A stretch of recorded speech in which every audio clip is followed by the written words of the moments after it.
Hi, my name is Amy. Thank you very much for watching, and let's make some bad financial decisions together.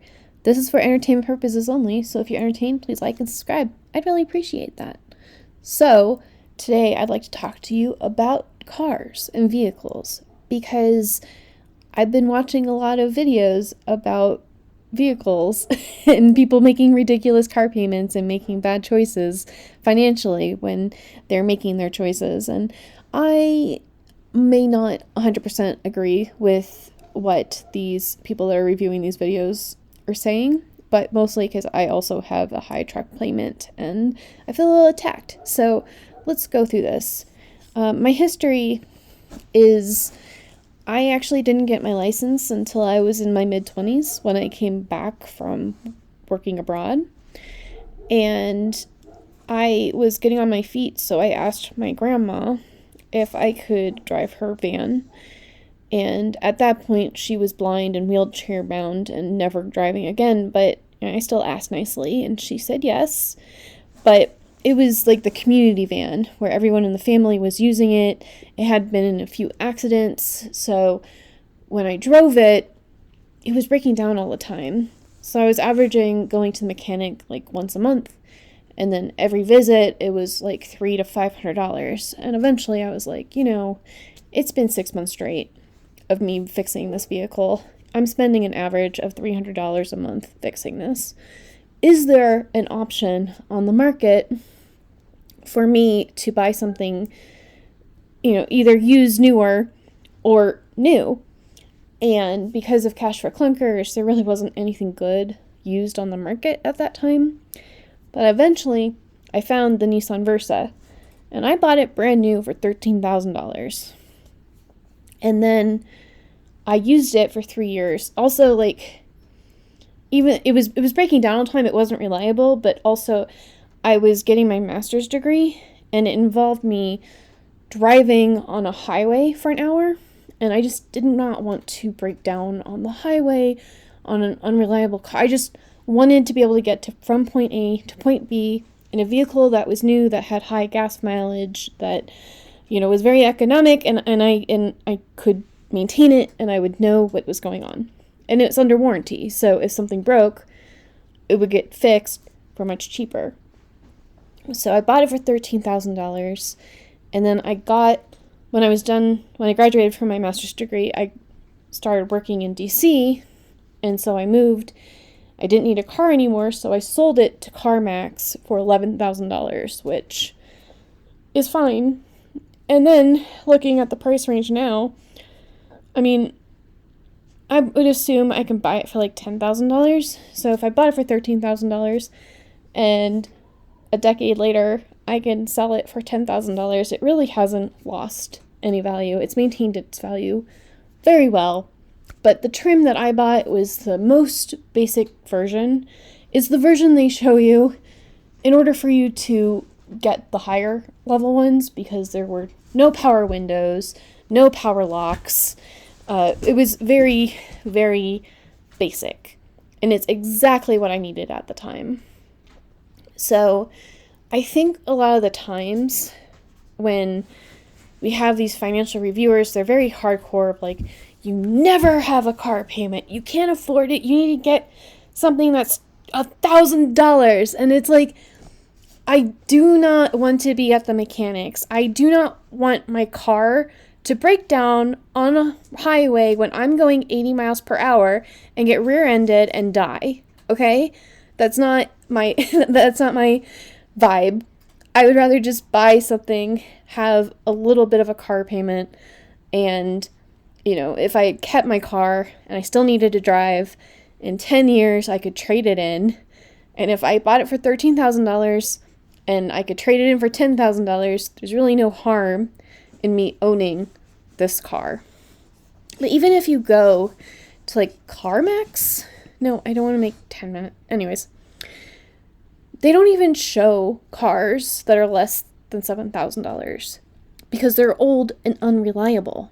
They can't, or they sell so quick. Who knows? But trying to get back to the, even Carvana doesn't show things less than $6,000, and they don't have anything listed for that little anyways.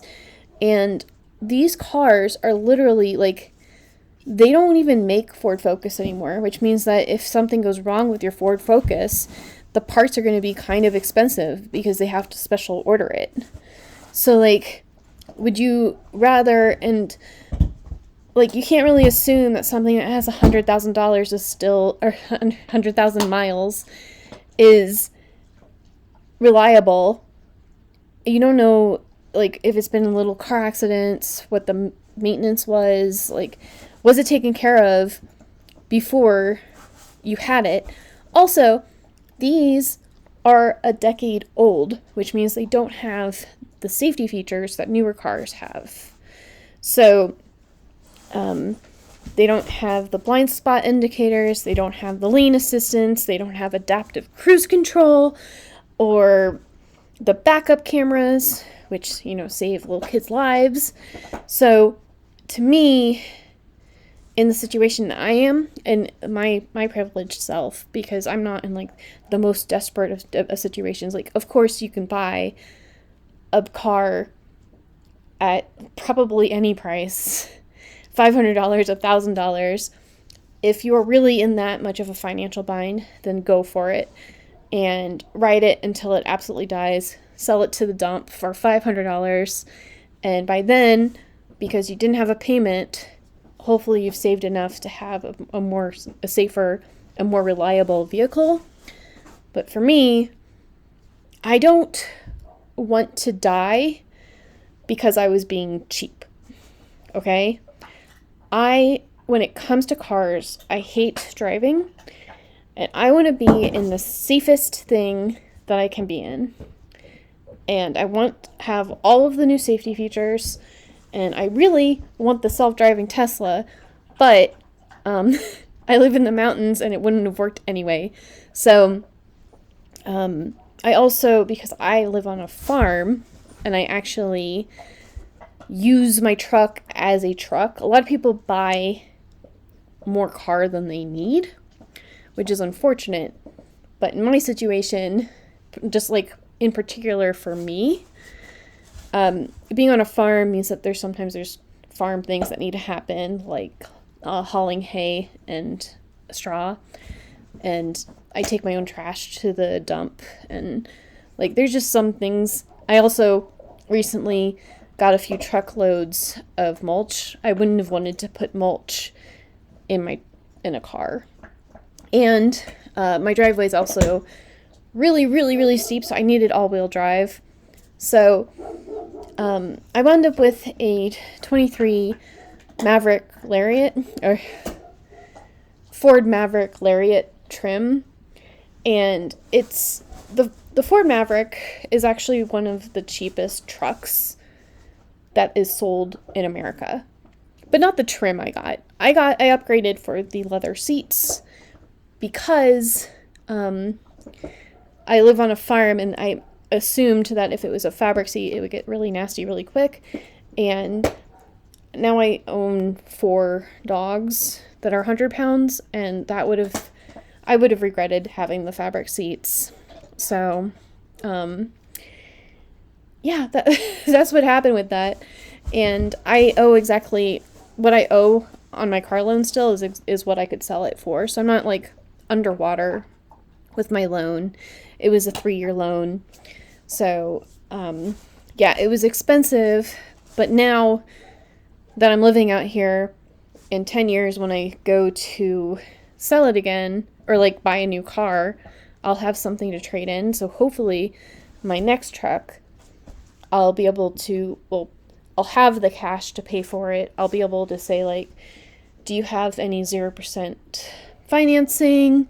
What kind of interest rate can I get? Because at this point in time, because of how I'm investing, even though this is a depreciating asset, since my, APR is only 5% right now, I'd rather pay a little bit for my car and then use the rest for my investments in Misty, where I'm getting 150% dividend yield.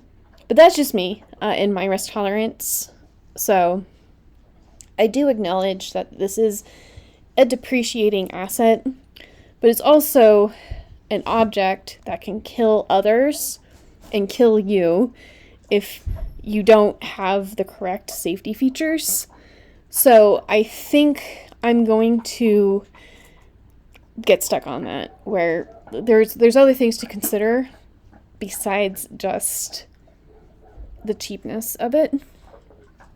And I mean, with large purchases, it's easy to talk yourself into a bigger, like, what's a few $1,000s more? What's a few $1,000s more? What's a few $1,000s more? Like, if you were eyeing this 2023 Maverick Lariat, that's how they have it on here, for $34,000, and you just were trying to compare to other things, and you're like, oh, well, I can get a F-150 for $38,000. Like, why wouldn't I want to buy an F-150 for $38,000, like $5,000 more, and then, you know, it comes with the 3-year warranty, and it's new, and I know where it's been and how it's been maintained because I'm the only one that's used it.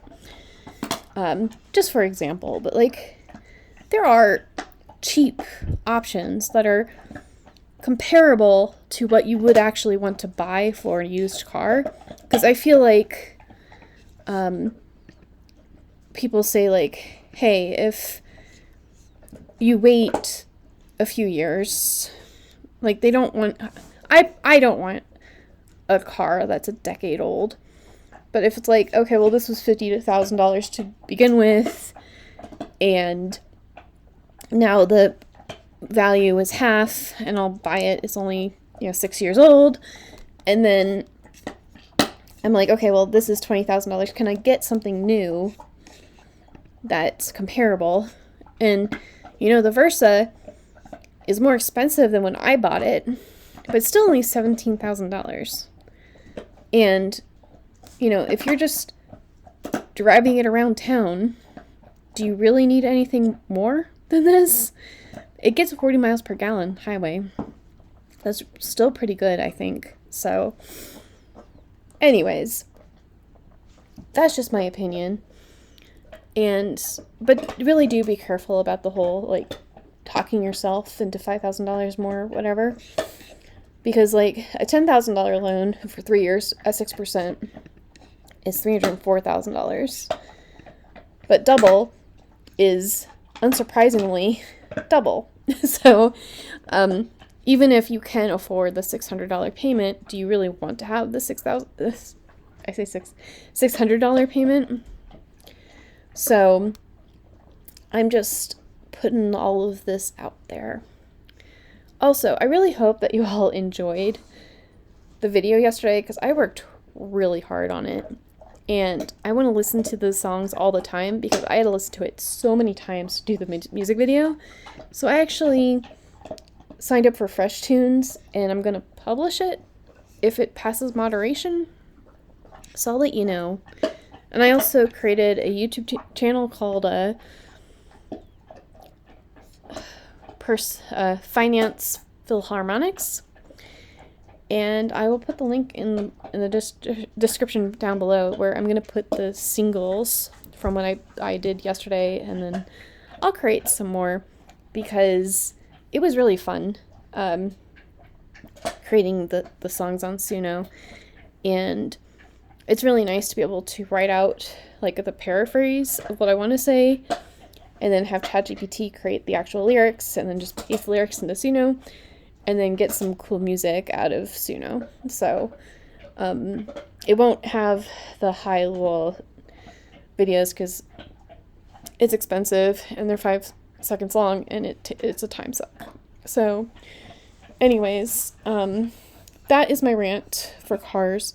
Where do you stand on all of this? Are you a only pay cash for your car type of person? Or do you have the cash for it and then you shop around for financing deals? Do you have a car payment? How much is it? I pay like $890 something. It's kind of ridiculous.